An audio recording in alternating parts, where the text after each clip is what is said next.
Este programa es presentado por tucasaenflorida.com, Grupo Sí España, servicio integral para España, Venezuela Food and Tradition, en el corazón de la calle 8.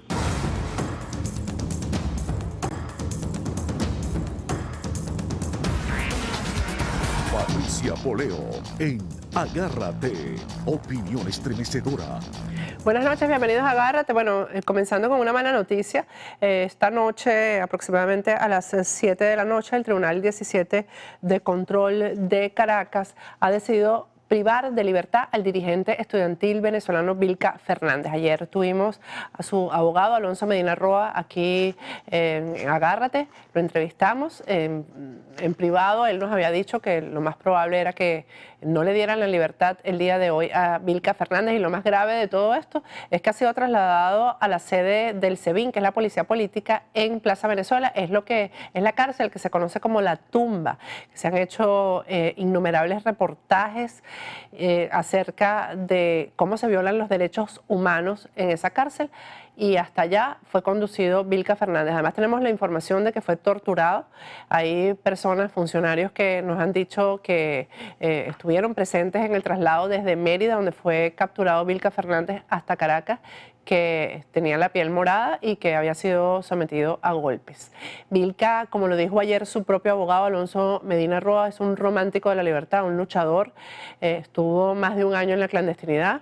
Se presentó por voluntad propia, decidió presentarse en el SEBIN por la orden, la citación que tenía. No ocurrió nada, lo dejaron en libertad, lo dejaron irse después de que prestó su testimonio, dio sus declaraciones, y pues ahora finalmente lo han capturado. En un momento en que en Venezuela se debate el tema de la ley de amnistía. Hoy en la Asamblea Nacional se estuvo discutiendo ya la realidad es que podría ser aprobada pronto, pero vemos cuál es la actitud del gobierno. Tienen ustedes las imágenes del momento en que Vilca fue detenido en Mérida. Bueno, vamos a comenzar con el tema central del día de hoy, lo que ocurrió ayer en Iowa, las elecciones aquí en Estados Unidos, hacia dónde van, y la sorpresa que dieron los resultados del lado republicano, que todo el mundo esperaba que Donald Trump fuera el que saliera ganador en Iowa, y resulta que no. Para eso tenemos nadie mejor que Vilma Petrach para que nos analice lo que pasó ayer en Iowa. Gracias, sí, Vilma, por estar aquí. Gracias por invitarme. Bueno, sí, bueno, la verdad es que yo creo que el tema central, aunque este es un tema muy central, es por supuesto la crisis humanitaria de mi país, y yo sé que tú la cubres constantemente, sí. Y bueno, no quería dejar pasar ese momento para decirle, obviamente, a nuestra gente que estamos muy solidarios y muy pendientes y muy ayudando en todo lo que podamos a nuestras familias, a nuestros amigos y a nuestros compatriotas. Bueno, que gracias a Dios estamos aquí, y sí, que hay muchos venezolanos fuera, porque en este momento tenemos que estar la diáspora está ayudando mucho en este momento. Es el exilio, el que está, la familia que está afuera, la que está ayudando a mandar medicinas y a tratar de, en lo que se pueda, de proveer, hasta que cierren eso también, Vilma, hasta que digan ya no se recibe más. La crisis humanitaria es inminente, ya está, no está declarada, pero es obvio que está. Y creo que lo declara abiertamente ya la Asamblea Nacional, y quería un poco apuntar eso antes de comenzar con una parte que también nos concierne a todos, lo que está pasando con la democracia americana, pero quería dejar bien claro que por supuesto ese es el tema prioritario para todos nosotros. Ahora, dos sorpresas, Vilma, sí, que Trump no saliera ganador, sí, y lo otro es los poquitos puntos, creo que es una décima nada más, que Hillary le llevaba por delante a Sanders, ¿no? Una de las cosas que uno tiene que entender del proceso político americano es que no hay candidato inevitable. Le pasó a la señora Clinton en el 2008, le pasó al señor Trump el día de ayer, y le pasó a la señora Clinton también, porque vamos a hablar claro, aquí está pasando algo muy interesante. Primero, ciertamente, vamos a ponerlo en términos agregados. La verdad es que los candidatos anti-establishment salieron ganando ayer. ¿Quiénes son los candidatos anti-establishment? el señor, por supuesto, Ted Cruz. Ted Cruz es uno, que claro. nadie esperaba que iba a ganarle a Trump, le ganó a Trump, que también es otro anti-establishment, que llegó de segundo, y uno que está in between, como diríamos, en el medio, porque es anti-establishment, pero digamos que el establishment republicano lo ve como su tabla de salvación, que es el señor, nuestro querido, para muchos de nosotros aquí del sur de la Florida, Sí, Marco Rubio, ¿ok? Pero, por otro lado, el 9%, creo que sí, Carson logró 9% exactamente, que es otro candidato anti-establishment, y 5% lo logró Rand Paul. De manera que tú ves que realmente lo que está acaparando el voto republicano en este momento son los candidatos anti-establishment. Pero si lo vemos por el lado demócrata, resulta que el señor Sanders, ellos quedaron técnicamente empatados por una ínfima cantidad.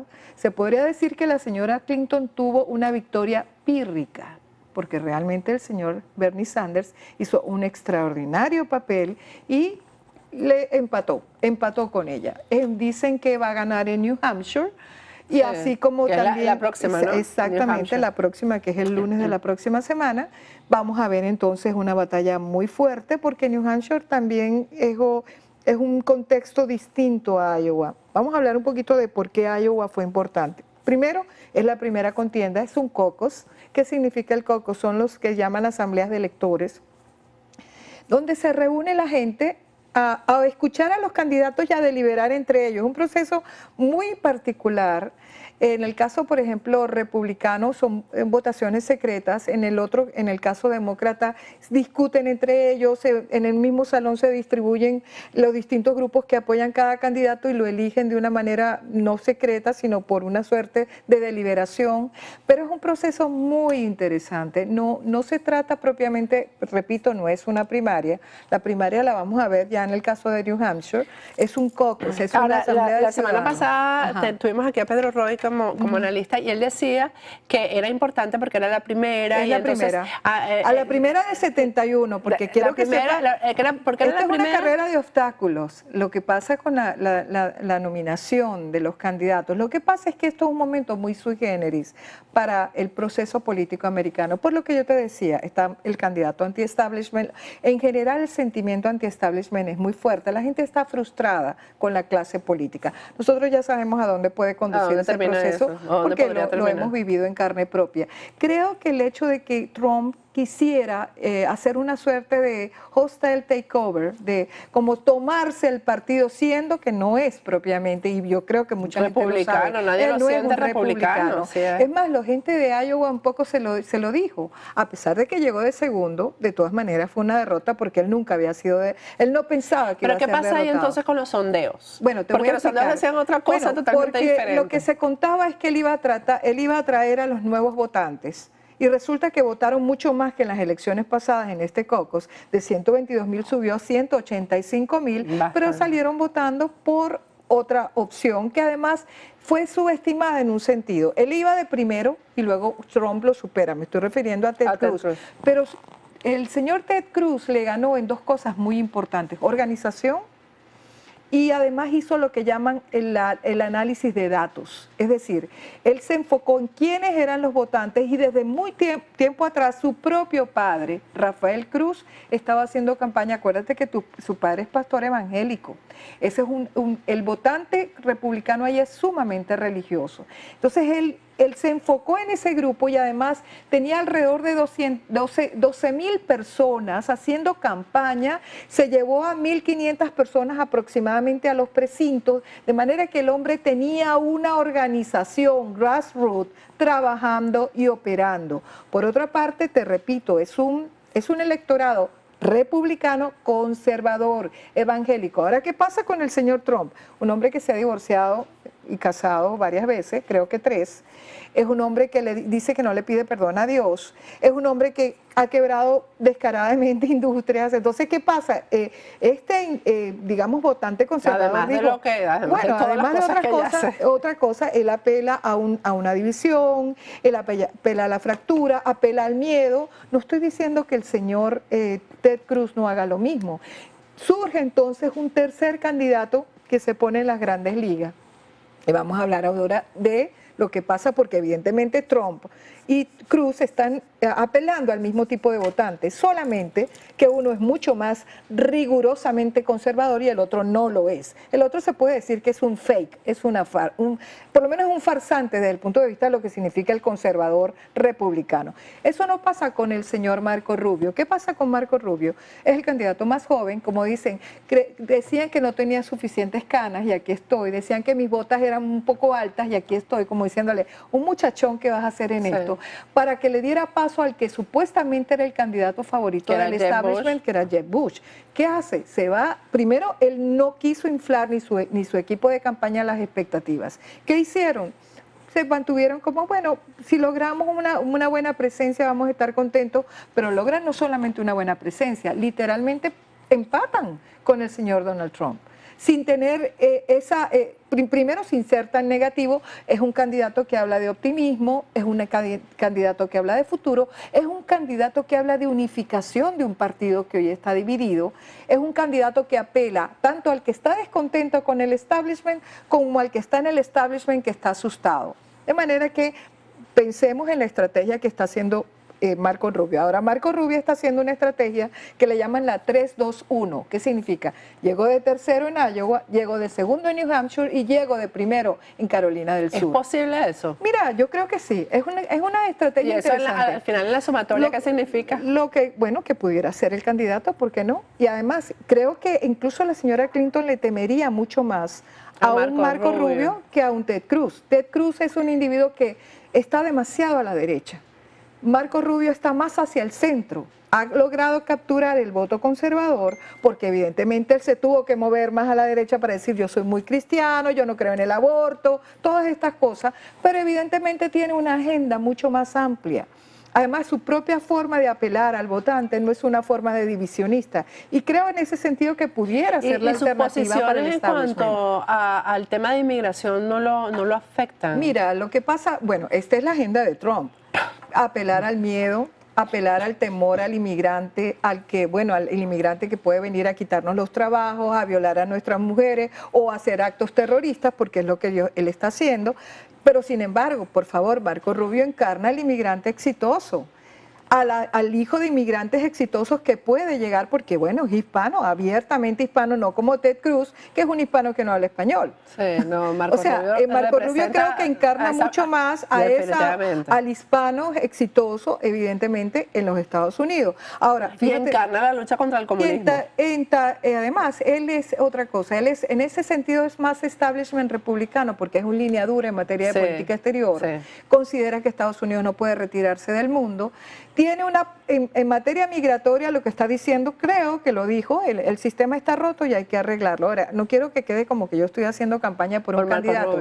No, lo que pasa es que evidentemente está buscando reconciliar un partido que está en problemas, sin duda.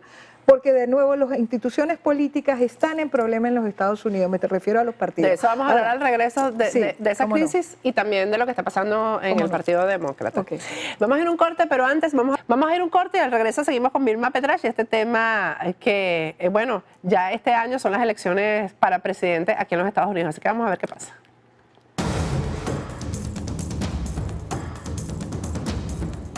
Agárrate con Patricia Poleo.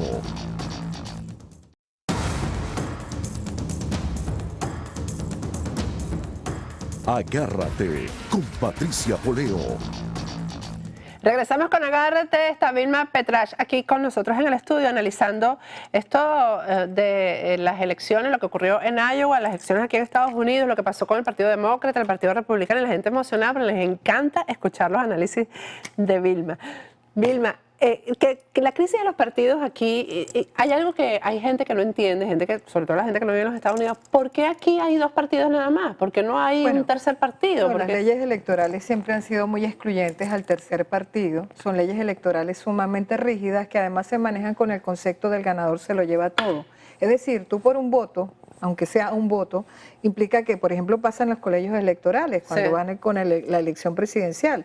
E inclusive algunas de las primarias se mueven de esa manera, con el winner take all system, el ganador se lo lleva todo. Entonces, es un sistema rígido que además, evidentemente, si tú no tienes los recursos para poder, digamos, lanzar esa candidatura, pues no tienes ningún chance. Y históricamente siempre ha sido así, es un concepto bipartidista duro. Por eso es que yo creo que la gente también, acuérdate que el problema es que la crisis que se está presentando en los partidos también es una necesidad de oxigenar un sistema que se siente anquilosado. Ya desde hace rato viene una crisis con el colegio electoral, porque ya en un momento se presentó que el voto electoral y el voto popular se divorciaron, ¿ok? Bueno, pasó con el señor Bush. ¿Okay? Y eso puede efectivamente generar una tensión muy fuerte porque el voto popular no se refleja en el voto electoral. Yo creo que en ese sentido una reforma de una institución del siglo XVIII como el colegio electoral se hace necesaria. Esta amenaza de Donald Trump de lanzarse independiente no podría redundar en que le quite votos al candidato. Bueno, claro, eso ha pasado históricamente, pasó con Teddy Roosevelt, que tuvo 28%, estamos hablando de creo que en 1918 o algo así, 1920. Y pasó con Ross Perot, que le quitó, si mal no recuerdo, sí, le quitó al Partido Republicano, le dio prácticamente la elección a Clinton, sacando el 19% de la votación. Estamos hablando de 1992, si mal no recuerdo. Pero en todo caso, ese tema del tercer partido no está planteado realmente en esos términos. ¿Cómo se está planteando, Patricia? Con un sentimiento de disgusto de la gente. Entonces se produce como un takeover del partido por ese sentimiento. El partido republicano yéndose al voto de la gente asustada, a la gente temerosa de la inmigración, temerosa del terrorismo, tú sabes, la gente que también temerosa de que el sueño americano se lo quieren quitar, sí. Y obviamente son los migrantes los que me lo quieren quitar, por lo menos dentro de esa visión conservadora, y por el lado demócrata moviéndose más hacia la izquierda. Estamos viendo un candidato abiertamente izquierdista, que no es que es socialdemócrata, es socialista democrático, que no es lo mismo. Se parece más al concepto europeo, pero tiene más raíces de izquierda. Él es una suerte de hippie de los años 60, me imagino que oía el Grateful Dead, que no tengo nada contra el Grateful Dead, sí. Me encanta, pero es un individuo que de hecho apela a ese sentimiento entre hiposo, hippie de los Estados Unidos, crítico, contestatario, pero en un momento en que el sistema está realmente contestatario. Acuérdate que Obama se elige sobre una plataforma de voto castigo. Bueno, definitivamente. Era un voto mesiánico. Fue como una ruptura. Era una ruptura. Todo lo que había. Era un voto, de hecho, del Hope and Change, el candidato prospectivo. Este hombre ha estado en el Congreso mucho tiempo, sin embargo, por cierto, a Obama le decían porque era joven frente al pasado. Este hombre es un hombre, yo no sé si llamarlo del pasado, en todo caso tiene 74 años de edad. Es un hombre canoso. Y sin embargo está capturando el voto de los jóvenes. De los jóvenes, te lo iba a decir. Claro. Lo sé por mi hija, que es demócrata. Bueno, la señora Clinton reconoce que ella no está atrayendo a los jóvenes. Pero tú sabes qué es lo que pasa con Bernie Sanders. ¿Y por qué Bernie Sanders sí? ¿Qué es lo porque hay un rechazo, porque hay un sentimiento anti-establishment, hay un sentimiento anti-élite. Él lo dijo, anti-establishment y anti-medios. Y así se lo emplaza directamente a los medios el día de ayer. Pero además de eso, el señor Bernie Sanders se nota. Chica, te voy a decir algo que es triste reconocerlo, porque es un hombre de izquierda abiertamente, sí. Y sabemos que eso puede llevar al país a un abismo, pero se nota un hombre honesto, un hombre de principios, un hombre true believer, que por cierto ya sabemos a dónde pueden llevar los true believers, pero realmente cree lo que está diciendo, cosa que no está pasando con la señora Clinton. Cree lo que está diciendo, pero es posible las cosas que él cree, es posible lograrlas. Bueno, es que eso lo te voy a decir, si quieres ver si es posible, mira la quiebra de los estados de bienestar en Europa. Porque él piensa, por ejemplo, subirle los taxes a todo el mundo, sí, para crear un sistema de salud universal para todo el mundo, crear educación gratuita para la gente. Eso no funciona, señores. Nosotros lo vivimos en América Latina y Europa está quebrada por tener estados sumamente costosos, que ya no se pueden mantener, por cierto, porque no hay una población laboral activa que pueda mantener esos costosísimos estados de bienestar, pero que son estados que prácticamente dan un montón de servicios a la gente que ya no son sostenibles. Aquí está pasando exactamente lo mismo sin que jamás nosotros hayamos tenido estructuras de estado de bienestar como los que hay en Europa, jamás los ha habido. Sin embargo, el señor Bernie Sanders está planteando tener ese tipo de estado que no funciona, pero la gente está tan harta, sobre todo del deterioro de su calidad de vida, que están dispuestos a oír los cantos de sirena que se le planteen, ya sea de un Donald Trump que apela al miedo, o a un señor que apela a la rabia y también ¿En que qué puede en todo caso el terminar voto castigo. todo eso? ¿En qué puede terminar? Mira, estamos hablando porque, claro, hablamos de un país donde las instituciones se respetan, donde son bueno, fuertes. mira, el proceso se depura. Hay 71 citas electorales todavía para que se depure, obviamente. Pero yo creo que sí hay una señal muy clara al establishment. Señores, préstenle atención al disgusto de la gente. Porque sí, ninguna democracia está blindada del desprestigio de sus instituciones, de la desconfianza de la gente y de que exista una rabia de parte de la gente frente al incumplimiento, por lo menos de la... Pero hay una concientización dentro de los partidos de lo que está pasando o Mira, simplemente yo lo tratan. no estoy tan segura. Yo creo que en algunos sectores puede ser que sea así. Pienso que esto que está pasando y cualquier análisis que tú veas es claro que están entendiendo que hay un sentimiento anti-establishment, que hay un sentimiento de frustración en la gente. Lo que yo te decía la otra vez, Patricia, la clase media americana, acuérdate que esta es el sueño americano es en realidad el sueño de progreso de la clase media y que si yo lo hice bien, mis hijos lo van a hacer mejor que yo. Pero cuando tú ves que los jóvenes están trabajando en Uber, porque no consiguen trabajo, se gradúan y terminan de meseros. Porque no tienen una expectativa salarial buena y de hecho los consiguen mejor trabajando de meseros que en su propia profesión. Que la clase media promedio americana, la familia de 4 miembros está ganando menos de $50,000 al año, que mientras tanto hay un deterioro real de la calidad de vida de la gente. Entonces mira, tú dices, un momentico, aquí hay una advertencia. Y por el otro lado, cuando esa situación existe, siempre buscas un chivo expiatorio y casi siempre el chivo expiatorio es el inmigrante. Tenemos que tener mucho cuidado con eso. Por eso es que creo que una persona como Marco Rubio, que es un inmigrante, hijo de inmigrante, encarna un sueño americano, es una alternativa. Y si la señora Clinton no se recupera de esto y no sale, por cierto, un candidato que pueda entonces salvar al partido. El tercer candidato. No, que pueda salvar al Partido Demócrata. Por eso entonces, un outsider sería. Mira, cuidado entonces si no vamos a ver una contienda entre un Bernie Sanders y un Marco Rubio, no se sabe. Wow, pero eso va a ser súper interesante. Es muy interesante porque quiero que sepa que Bernie Sanders es un hombre interesante. Sí, interesante por lo que encarna y representa, interesante porque es la primera vez que un candidato de izquierda, abiertamente de izquierda, tiene el chance, o por lo menos está metido en una contienda para la presidencia de este país. ¿Cuál de todos estos candidatos es el mejor para América Latina? El que más nos conviene. Bueno, es que no quiero dar una escogencia. Yo creo que, mira, a mí me gustaría que la señora Clinton se recuperara, honestamente. Creo que ella ahorita tiene graves problemas de credibilidad, la gente no le tiene confianza. Hay gente que piensa que inclusive tiene importantes muestras de corrupción con la Fundación Clinton, pero es una mujer que sin duda se ha preparado para llegar a la posición de presidenta de este país y sería muy importante.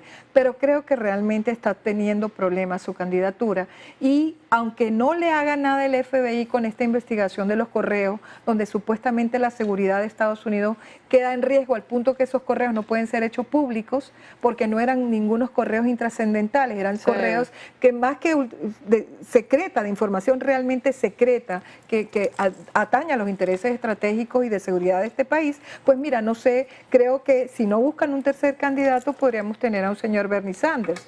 Entonces, no sé, y por el otro lado, me parece que en el Partido Republicano hay que buscar un candidato de consenso que atrape el sentimiento de frustración y atrape al mismo tiempo que pueda recuperar al establishment que se siente tan asustado. Por eso te digo que la campaña que hay que observar, y lo dicen los propios analistas políticos de este país, es la de Marco Rubio, porque es la que pudiera representar la reconciliación del partido y no necesariamente un candidato que se mueva demasiado a la derecha y después no sé cómo va a ser el triple salto mortal de volver al centro. Eso le pasó, acuérdate, a Mitt Romney y no lo pudo lograr. Mira, Vilma, cerrando ya esto, vámonos a Venezuela otra vez, porque tú que eres una mujer tan culta, yo quiero que tú me des la opinión de una cosa que pasó hoy con la fiscal general de la República, con Luisa Ortega Díaz. Ella hoy, en la intervención ante la Asamblea Nacional, dijo una cosa como la que vamos a ver ahora en este video y la vamos a analizar con Vilma Petras, ya para cerrar la entrevista con ella. Con una reflexión sobre una obra del poeta nicaragüense Víctor Hugo, quien en su novela Los Miserables confronta a dos personajes, el comisario Javert y Jean. El poeta nicaragüense Víctor Hugo. Nicaragüense, nuestro sonidista, Gerard es nicaragüense. Hay que llamar a Gerard para preguntarle si Víctor se considera leyendo. O sea, no y es encima estaba leyendo. Sí, bueno, yo creo... ¿Qué pasó ahí? Se confundió con Rubén Darío, definitivamente. Pero además, ¿será que ella leyó Los Miserables? ¿Será que lo leyó? Porque ni siquiera sabía lo que estaba leyendo. No, yo creo que no sabía lo que estaba leyendo. No vio ni la película, pues. No vio ni siquiera ni la el musical, película. Ni el musical de Broadway. No le voy a dar ninguna... ¿Cómo te digo? El criterio de buena fe, que realmente, pobrecita, yo creo que primero la gente que le preparó eso no sabe absolutamente nada, pero ella tampoco, porque debió darse cuenta que estaba cometiendo un error. Pero qué pena. De esta clase política vergüenza. Destruida que hay en Venezuela y narcocleptocrática se puede esperar cualquier cosa. Ahí está la muestra. Lo confundió con Rubén Darío. Sí. Gracias, Vilma. Bueno. A mí me encanta tenerte aquí, además que ella hace el programa solita y yo descanso. Vamos a ir a un corte, regreso, vamos a hablar sobre el tema de la crisis sanitaria en Venezuela con quienes saben de eso, que son los farmacéuticos, que son los que todos los días tienen que enfrentarse al público y decirle, no hay. Antes de ir a un corte, el regreso, seguimos con Agárrate.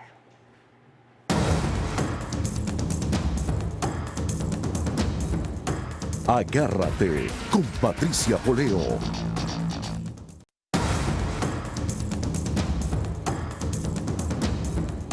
Agárrate con Patricia Poleo.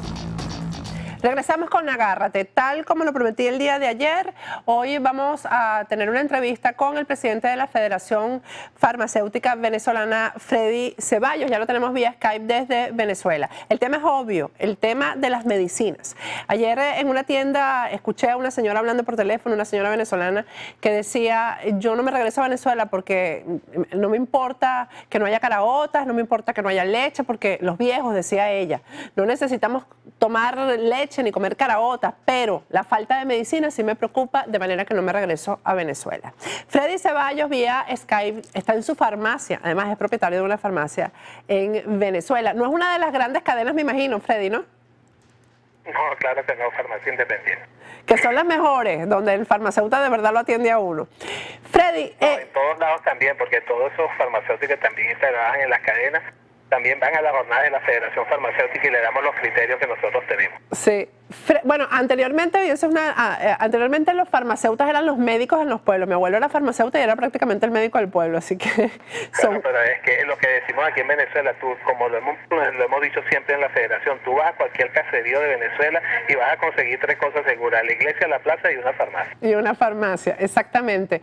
Freddy, exactamente cuál es la situación sin amarillismo, ¿no? Porque hay gente que piensa que es amarillismo el tema de la carencia de medicinas en Venezuela. ¿En qué estado está el tema del abastecimiento? Fíjate tú, Patricia, de entrada la Federación Farmacéutica no tiene ningún tipo de sesgo político, pero sí decimos verdades, lo que a veces motiva que no seamos invitados a muchos sitios, pero decimos las verdades que hay que decir. Esto motivó que la Federación Farmacéutica Venezolana hace más o menos 2 semanas de alguna manera se dirigió al país donde le manifiesta, bueno, que estamos viviendo una crisis humanitaria. Nosotros no fue lo que la declaramos, dijimos que estábamos viviendo una crisis humanitaria porque aquí se estaban muriendo pacientes. Bueno, eso causó un gran revuelo en el país y al devenir del tiempo fue refrendado por la Asamblea Nacional en un debate parlamentario que hacía muchísimos años que no se hacía en Venezuela. Pero bueno, es la verdad y es la realidad lo que nosotros estamos diciendo, la situación que estamos viviendo en el país. Oye, nosotros somos los que damos la cara en la farmacia. Tú sabes, mira, nosotros tenemos problema ahorita con una cabergolina que se utiliza para cuando tú tienes un tumor de hipófisis y no hay cabergolina. Los pacientes que utilizan medicamentos para la próstata, bueno, es increíble, esos pobres viejitos, tú los ves en la farmacia buscando el medicamento y no lo consiguen y prácticamente no pueden orinar. O sea, no es que estamos siendo amarillistas, es la realidad que está viviendo el país y es la realidad que nosotros le hemos transmitido al Estado venezolano. Y el detonante, quizás lo que nos motivó más a esta situación, es cuando nos enteramos que en el primer trimestre del año todavía no se han hecho los pedidos para los tratamientos de alto costo, los medicamentos de alto costo que deben llegar al Seguro Social para cubrir las patologías de cáncer, las patologías de hemofilia y la patología para los pacientes trasplantados. Bueno, eso para nosotros fue un gran alerta, porque ¿qué vamos a hacer nosotros en el segundo trimestre? Y de esta manera algunas se activan pues los mecanismos internacionales de ayuda en medicamentos tipo Cruz Roja, tipo Organización Mundial de la Salud, porque estos pacientes dependen de esos medicamentos.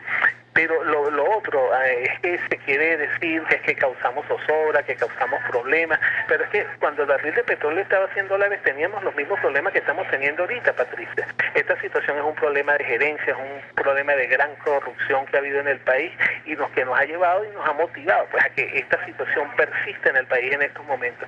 Y lamentablemente pues el Estado venezolano, el gobierno no se da cuenta de la situación. Fíjate tú que hoy estaban hablando de unos motores para reactivar la economía. Oye, pero nadie habla del motor de la salud y fue lo que manifestamos hoy en unas declaraciones que tú vas a ver próximamente donde dijimos, bueno, pero es que el gobierno lo que necesita es un motor fuera de borda para darle la respuesta y los requerimientos que necesita el país en materia de medicamentos. Mira, aquí hay una sola solución. Aquí el Estado venezolano, el gobierno, Patricia, tiene que reunirse con los productores y llegar a convenios, a compromisos donde ellos se comprometan a hacer unas liquidaciones realistas, o sea, decirle, mira, realmente te puedo pagar tanto y de fiel cumplimiento mensualmente, y la industria también se comprometa, bueno, vamos a empezar a producir estos medicamentos, pero es que a nadie que le paguen, no es que no quieran producir, es que sus mismos proveedores internacionales ya basta, le dijeron, mira, ¿cómo seguimos mandando materia prima, medicamentos si Venezuela no cumple con su erogación y con los compromisos que tiene que tener? Mira, nosotros perdimos la confianza que otrora nos caracterizó durante mucho tiempo en nuestro accionar comercial, y eso es lo que está sucediendo en el país. Claro, porque no se pagan las deudas. Simplemente. Exactamente, no se cancelan las deudas. Ahora, no se cancelan porque no hay con qué. Eso es una realidad, Freddy. Ahí no hay dinero. No hay dinero en Venezuela. Entonces. Pero hubo dinero. Claro. Hubo dinero. Exactamente. Y el dinero, Patricia, puede volver a venir. Nosotros tenemos que acabar con esos convenios leoninos que tenemos. Porque Venezuela tiene una gran prioridad y una gran facultad, por decirlo de alguna manera. Venezuela es un país que es muy rico en el sentido, primero, de su gente, y segundo, que estamos haciendo convenios que van en contra del mismo país. Nosotros tenemos prácticamente convenios en petróleo que nosotros tenemos que acabar con esos convenios, porque cuando la casa está muy mal hay que retroceder. Claro. Y volver a nuestros principios, solucionar los problemas. ¿Cómo es posible, Patricia? ¿Desde cuándo aquí están dándole vuelta para subir la gasolina? ¿Entiendes? O sea, hay que tomar. Porque les da miedo. Les da miedo porque... Ahora, yo quiero que hagamos un recuento, Freddy, si es posible, de cómo empezó esta crisis, ¿no? Y si ustedes la advirtieron, porque esto no fue que los anaqueles se vaciaron de un día para otro. ¿En qué momento comenzó esto? Y si ustedes tuvieron alguna... Ajá, cuéntame. Yo te voy a hablar de una realidad. Mira, en el año 2014, se incineran o se vencen 50.000 kilos de medicamentos en el CEFAR, ¿verdad? Eso sucedió más o menos 2 o 3 veces. En el año 2014 llegan 5 containers de la República de Cuba, pueden haber llegado de cualquier otro país, pero precisamente estos llegaron de la República de Cuba, y esos 5 containers de medicamentos no fueron distribuidos, se perdieron también. Entre el año 2012, 2013, 2014, el diputado Sanguino manifiesta que después que hacen la averiguación en la Asamblea Nacional, aquí se perdieron $20.000 millones. O sea, aquí no se supo qué pasó con esos $20.000 millones. $20.000 millones, que no es una tontería. Sí. Que se liquidaron esas divisas y no entraron las importaciones que tenían que entrar al país. Entonces, una de las cosas que nos ha llevado a esta situación es la gran corrupción que ha habido en este país. Pero no solo eso, Patricia, eso no lo está diciendo la Federación Farmacéutica Venezolana. Eso quedó refrendado en los informes de la Contraloría General de la República, lo dijo la Contraloría General de la República. Entonces, aparte de la gran corrupción, la falta de gerencia en salud que ha habido, que es impresionante cómo se ha llevado la salud en Venezuela, todo ese camino y todo ese transitor nos llevó a la situación que estamos viviendo en estos momentos, en que prácticamente, como tú lo estás diciendo, bueno, hay poco dinero, tenemos que asumir los compromisos y no podemos cumplirlos. Entonces, la realidad es esta. Fíjate tú que cuando se plantea, vamos a la Asamblea Nacional a ver la parte económica, ¿qué era lo que íbamos a ver? Mira, dime qué tenemos, con cuánto contamos, y vamos a ver cómo de alguna manera reiniciamos al país, como si vamos a reiniciar al país ante la situación que estamos viviendo. Pero eso no se ha hecho, no se fue a la parte económica, no se discutió, y tuvo mucha razón la Asamblea cuando no apruebe ese decreto de emergencia. Por Dios, si viene de una ley habilitante, ¿cómo van a pedir un decreto de ley? O sea, hay que de alguna manera ejercer los controles. para que este país comience a funcionar. Mira, evidentemente la situación es sumamente grave y te lo digo por los pacientes. La gente dirá, bueno, pero es que la situación es lo que dicen, no es lo que vemos, es lo que sentimos los farmacéuticos. Mira, yo en todo mi ejercicio profesional, yo creo que el momento más difícil que me ha tocado vivir es cuando le digo a un paciente, mira, no tengo tal cosa y lo tengo ahogado con un ataque de asma enfrente y yo no tengo nada que hacer. Yo quisiera, ese momento no quiero que lo viva más ningún farmacéutico en este país. Cuando tú hablas, Freddy, de que hay que llegar a un acuerdo con los productores, me imagino que te refieres a los laboratorios. Esos son los productores de las Claro que sí, medicinas. con la industria, con los productores que hacen vida en el país y producen en el país y con los que importan también en el país. Hay que empezar, Patricia, a invertir las pocas divisas que quedan en el país, porque $1 invertido en Venezuela rinde 5 veces más que comprando los medicamentos afuera. Aquí generamos una economía total de puerto, una economía de que todo lo compramos afuera, generamos dinero y trabajo, con todo respeto, en otros países en vez de generar dinero y trabajo aquí en Venezuela. Entonces, que eso ha matado la producción del país. Fíjate tú con la epidemia de Zika que tenemos. ¿Cómo es posible que el único laboratorio que produce aquí hemoderivados, que produce factor 8 para los hemofílicos, que produce las inmunoglobulinas que se van a tratar que van a ser usadas en el tratamiento de Zika, el laboratorio está cerrado? El único laboratorio que es venezolano que produce estos medicamentos, bueno, está prácticamente cerrado, entonces lamentablemente ahora hay que importarlos también. Entonces, ¿cómo puedes gerenciar tú y manejar la salud en un país ante esta situación? Pero la ministra... La declaración de la ministra de Salud. Sí, y la ministra está en Montevideo ahorita. Está en Montevideo en una conferencia sobre el Zika. Para eso sí hay dólares, para que ella vaya a Montevideo a la conferencia, que no sé cuál es el resultado, si no tienes el medicamento específico para el Zika, precisamente, ¿no? Pero el problema no es que cuando dicen que hay un uso irracional del medicamento, mira, eso se exacerbó. Yo no sé si tú te puedes llegar a esa información allá, no está. Pero las redes sociales le contestaron de una manera, hasta en tono bastante alto, ¿viste? La situación cuando ella dijo que había uso irracional del medicamento. La Federación Farmacéutica se lo dijo cuando ella dice que hay un consumo per cápita, el mayor consumo per cápita del mundo en medicamentos lo tiene Venezuela. Y le dije, bueno, si lo calcularon en los momentos que hubo tanta corrupción, evidentemente que sí, porque es el consumo per cápita. La suma de todo lo que compré en medicamentos, o la suma de todas las unidades dividida entre el número de habitantes. Imagínate tú, con todo lo que hubo, con todos los gastos que no fueron justificados y lo dividen entre el número de habitantes, evidentemente te da muy aumentado.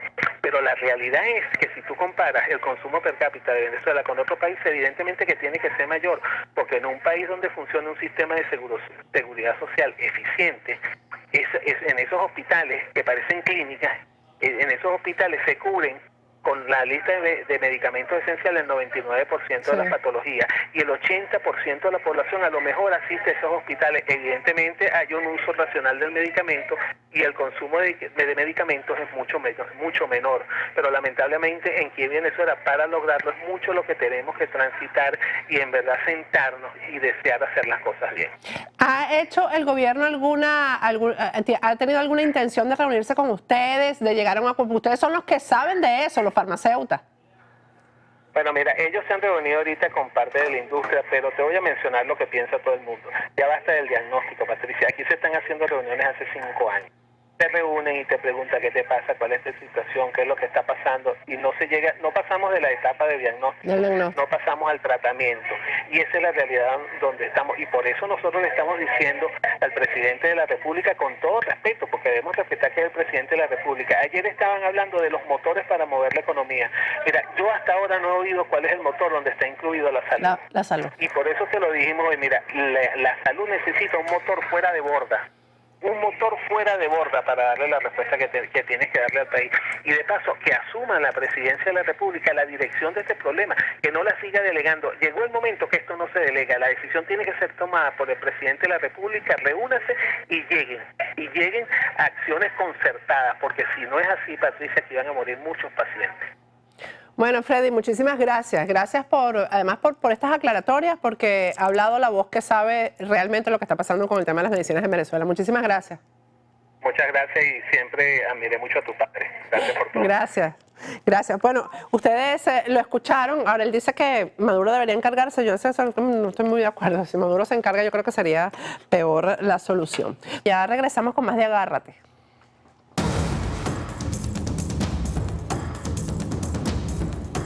Agárrate con Patricia Poleo.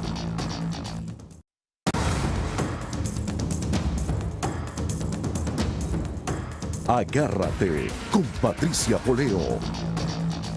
Regresamos con Agárrate, que esta parte del programa vamos a hablar de ese viaje emocional que significa emigrar.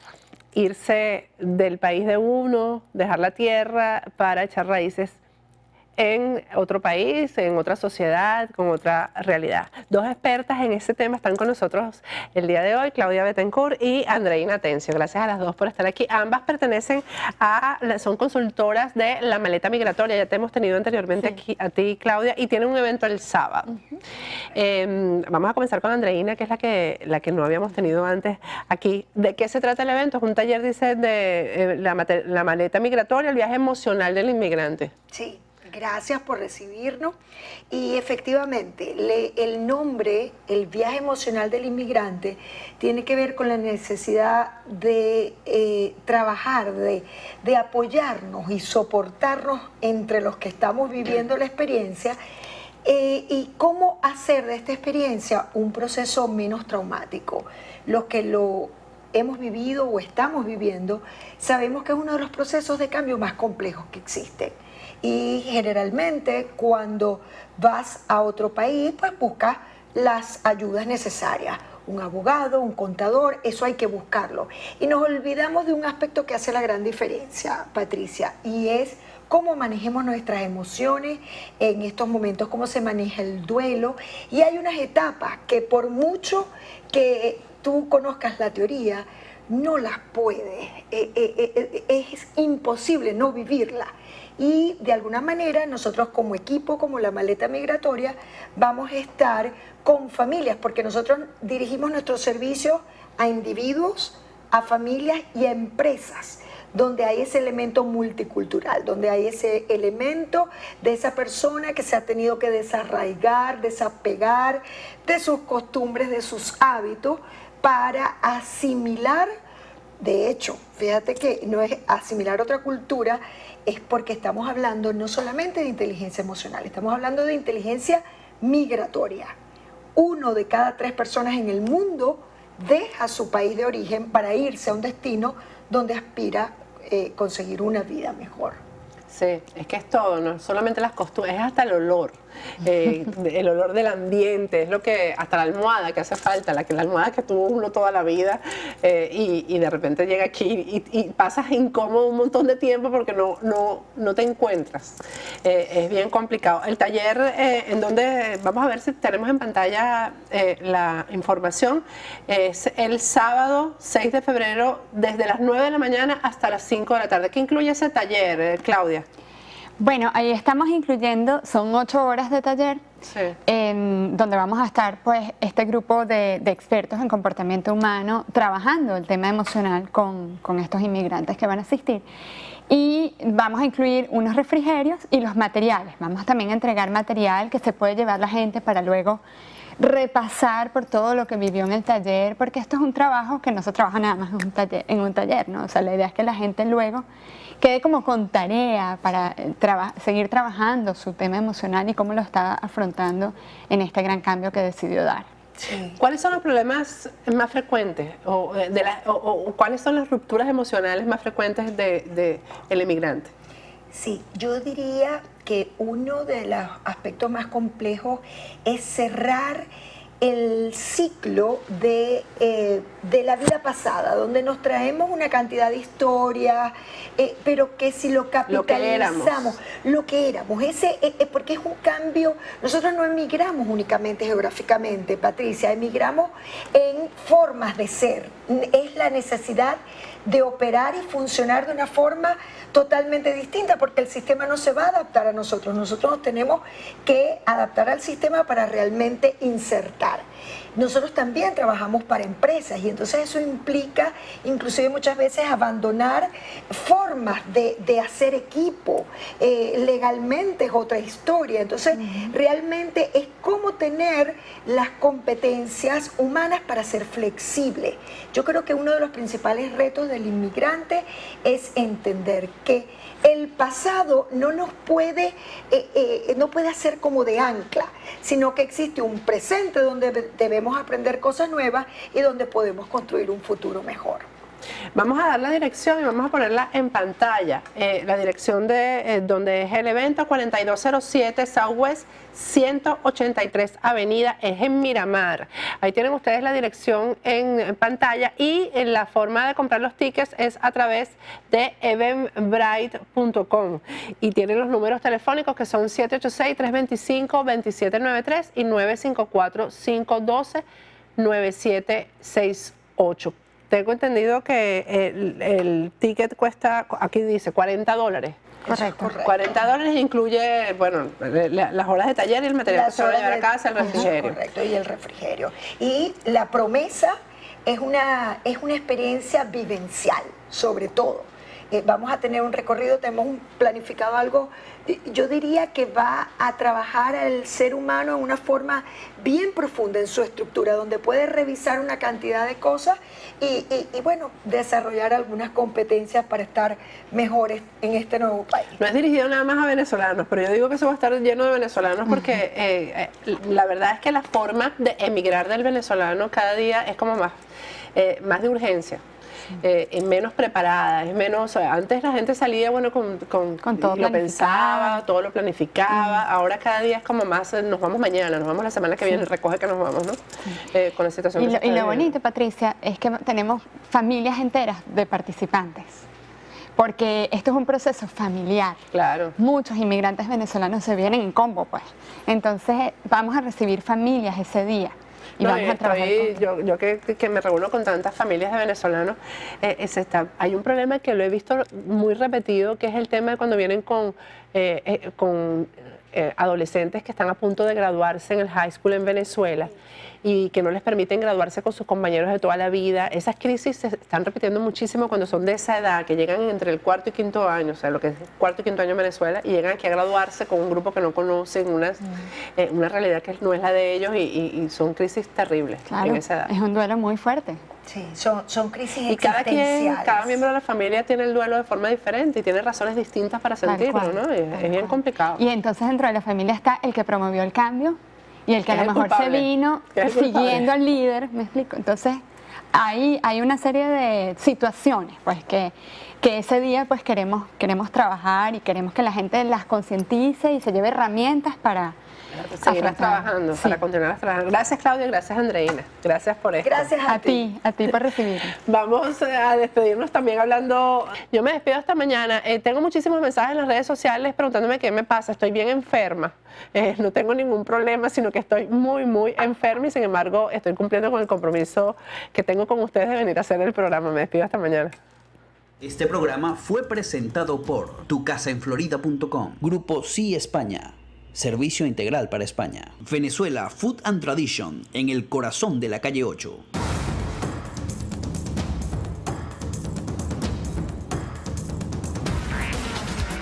Patricia Poleo en Agárrate, opinión estremecedora.